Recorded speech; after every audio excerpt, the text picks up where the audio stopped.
Time signature. This is a time signature. It tells you how many beats there will be in each measure. Now let me explain you why they put 4, 4. This 4 tells you there's going to be 4 beats in each measure. But this other 4 at the bottom stands for quarter notes. You know that quarter means 4? So this 4 stands for quarter notes. That means that the quarter note will take 1 beat. And we know the quarter note takes 1 beat, right? So it says like 4 beats and the quarter note is one of the beats. So how does 4 beats in a measure feel? Remember, I always like to do the beat 1 strong here because that gives you the feeling. So let's practice 4 beats in a measure. Ready, go. 1, 2, 3, 4. 1, 2, 3, 4. 1, 2, 3, 4, and stop. That's how 4 beats in a measure feels like. Most music we play is in 4 beats in a measure. Look at your pink book and all the books.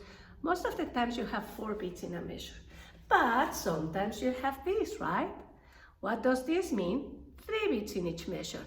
There's going to be 3 and the quarter note will take 1 beat. This 4 again starts for quarter notes.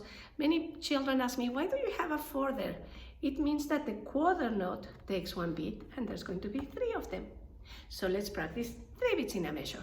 1, 2, 3, 1, 2, 3, 1, 2, 3.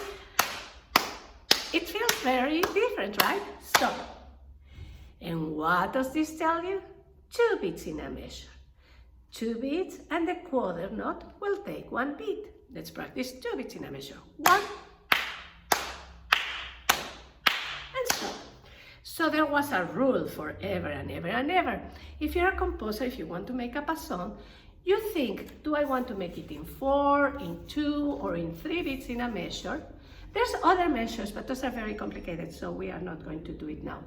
But let's say I want to make up a song. I'm going to choose this one or this one or this one, and I'm going to make my whole song in that rhythmic measure. But then came the contemporary composers.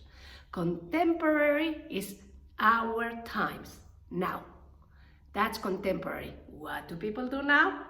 I don't like all the old rules. I'm going to break all the old rules. It has been done forever and ever.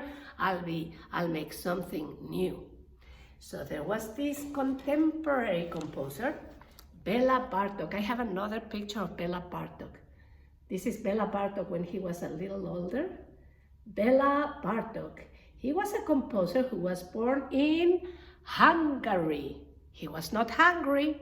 He was born in Hungary. Let me see if it says Hungary something. I don't know if you can see there, but it says he was born in Hungary. Hungary. That's a country in Europe. So Bela Barto'k said, I don't like that rule about just keeping one measure.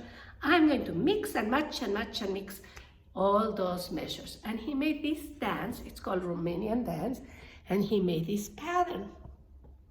That's quite complicated. It goes like this. 1, 2, 3, 1, 2, 3, 1, 2, 1, 2, 3, 1, 2, 3, 1, 2, 1, 2, 3, 1, 2, 3, 1, 2. And that's kind of complicated to count. Count it with me. I'll give you 8 beats introduction. 1, 2, 3, 4, 5, 6, 7, 8. 1, 2, 3, 1, 2, 3, 1, 2, 1, 2, 3, 1, 2, 3, 1, 2. Quite complicated. But let's practice it with our movement, okay? 8 beats introduction and we'll do 1, 2, 3, 1, 2, 3, 1, 2, 1, 2, 3, 1, 2, 3, 1, 2. Okay, and to help you do that better, we can use words. We can say pineapple, pineapple, apple, pineapple, pineapple, apple. That will be easier. Then when I say change, I want you to do the first one here and then this one's here. Pineapple, pineapple, apple. Let's practice it together. 8 beats introduction. 1, 2, 3, 4, 5, 6, 7, go. Pineapple, pineapple, apple, pineapple, pineapple, apple.